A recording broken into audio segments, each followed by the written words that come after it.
येवधा येथील काशीबाई अग्रवाल विद्यालय व कैलासवासी भाऊसाहेब देशमुख उच्च माध्यमिक विद्यालयाच्या विद्यार्थ्यांनी राज्यस्तरीय भूगोल प्रज्ञाशोध परीक्षेत घवघवीत यश प्राप्त केले। वर्ग 12वा कला मधील सूरज देविदास तायडे याने प्रथम क्रमांक प्राप्त करून गोल्ड मेडल प्राप्त केले, तर कुमारी रुणाली मधुकर देवारे हिने द्वितीय क्रमांक प्राप्त करून सिल्वर मेडल प्राप्त केले। तसेच तृतीय क्रमांक वर्ग 10 मधील कुमारी अनुश्री शरद वडतकर ब्रांज मेडलची मानकरी ठरली आहे।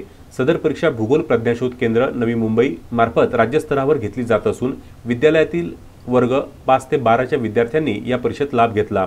सर्व यशस्वी विद्यार्थ्यांचे येवधा शिक्षण संस्थेचे अध्यक्ष अण्णासाहेब ठाकूर, सचिव हर्षराज देशमुख, कोषाध्यक्ष प्रदीप भाऊ देशमुख, सर्व संचालक मंडळ, प्राचार्य संध्याताई देशमुख, उपप्राचार्य निळकंठ बोरोळे, पर्यवेक्षक मोहम्मद अतहर व परीक्षा संचालक व भूगोल शिक्षक प्राध्यापक आनंद घुगे व सर्व शिक्षक मंडळी यांनी अभिनंदन केले। अनंत बोबडे, विदर्भ न्यूज, दर्यापूर।